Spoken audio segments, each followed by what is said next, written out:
আমরা গত 17 বছর দেখেছি ইন্ডিয়া থেকে শিল্পীরা বাংলাদেশে এসে গান গাইতো এবং গণ অভ্যুত্থান সফল হওয়ার পরে দুঃখজনকভাবে আমরা দেখেছি পাকিস্তান থেকে শিল্পীরা এসে এখানে গান পরিবেশন করছে।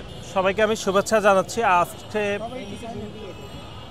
এটি একটা গুরুত্বপূর্ণ, এই জন্যই আমার মনে হয়েছে যে গত 17 বছর ঢাকা বিশ্ববিদ্যালয়ের আপনি যদি কালচারাল ইভেন্টের দিকে তাকিয়ে দেখেন তাহলে আপনি দেখবেন যে ঢাকা বিশ্ববিদ্যালয়ে এরকম একটি উৎসব আসলে পরিবেশিত হওয়ার কোনো ধরনের সম্ভাবনাই তৈরি হয়নি। এটা এই কারণেই সম্ভব হয়েছে যে আমরা 24-এর যে গণ অভ্যুত্থান সফল হয়েছে। বাংলাদেশে শুধু স্বৈরাচার রাষ্ট্র ক্ষমতায় 17 বছর জোর করে রাষ্ট্র ক্ষমতায় ছিল, বিষয়টি আসলে এরকম নয়। আমাদের সামাজিক অর্থনৈতিক সকল দিক থেকে আমাদেরকে এক ধরনের চেপে বসেছিল। আপনারা দেখবেন যে গত 17 বছর বাংলাদেশে অনেকগুলো বড় ইভেন্ট হয়েছিল। বিশেষ করে আপনারা জানেন যে বিপিএলের মতো বড় গুরুত্বপূর্ণ ইভেন্ট হয়েছিল এবং অনেক বড় বড় কনসার্ট হয়েছিল। আপনারা খেয়াল করে দেখবেন যে প্রতিটি বড় বড় ইভেন্টে বাংলাদেশের শিল্পীদেরকে অবজ্ঞা করা হয়েছে এবং পার্শ্ববর্তী একটি দেশ থেকে শিল্পীদেরকে এনে আমাদের দেশের বড় বড় ইভেন্টে তাদেরকে গান পরিবেশন করে আমাদের দেশের কোটি কোটি টাকা বিদেশে নিয়ে গিয়েছে।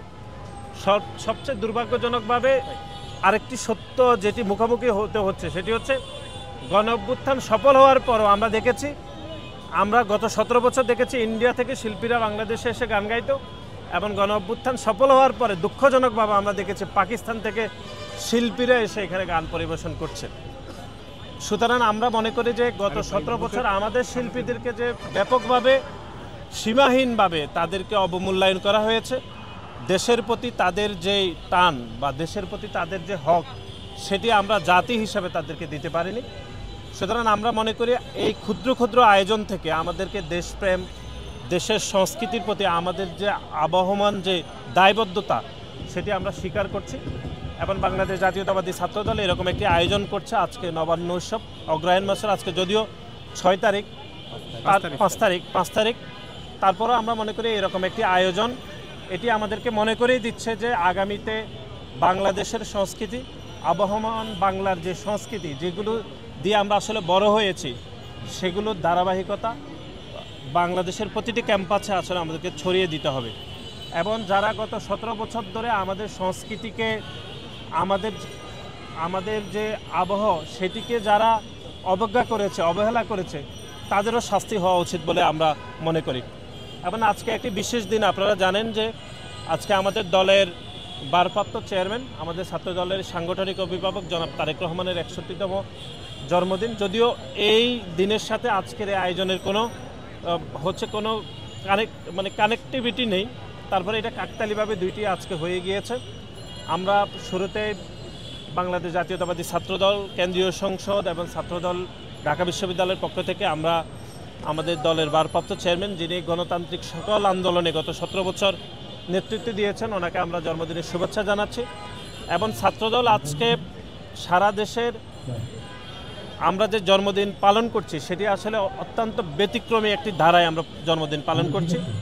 সাধারণত আপনারা জানেন যে জন্মদিনের আমাদের দেশে যেভাবে আমরা পালন করি তার থেকে একটি ভিন্ন প্ল্যাটফর্মে, বিশেষ করে আমরা যে কোনো একটি ইভেন্ট বা ছাত্রদল যে কোনো কর্মসূচি গ্রহণ করলে সাধারণত আমরা স্কুল, কলেজ, বিশ্ববিদ্যালয়ের শিক্ষার্থীদেরকে সবচেয়ে বেশি ট্রিট করে থাকি, কিন্তু আমরা এই বছর শুধুমাত্র মাদ্রাসা শিক্ষার্থীদের জন্য আমাদের আজকের এই কর্মসূচি। আমাদের দলের ভারপ্রাপ্ত চেয়ারম্যান জনাব তারেক রহমানের জন্মদিন উপলক্ষে মাদ্রাসা শিক্ষার্থীদেরকে শিক্ষা সামগ্রী দেওয়া, তারপরে হচ্ছে যে সকল মাদ্রাসা শিক্ষার্থী এতিমখানায় রয়েছে তাদেরকে ভালো খাবার পরিবেশন করা, তারপরে হচ্ছে বিভিন্ন ধরনের পাঠ্যপুস্তক যেগুলো মাদ্রাসা শিক্ষার্থীদের জন্য দরকার পড়ে সেগুলো আজকে সারা দেশে আমরা অত্যন্ত অনাড়ম্বরভাবে এটি আমরা শিক্ষার্থীদেরকে দিচ্ছি।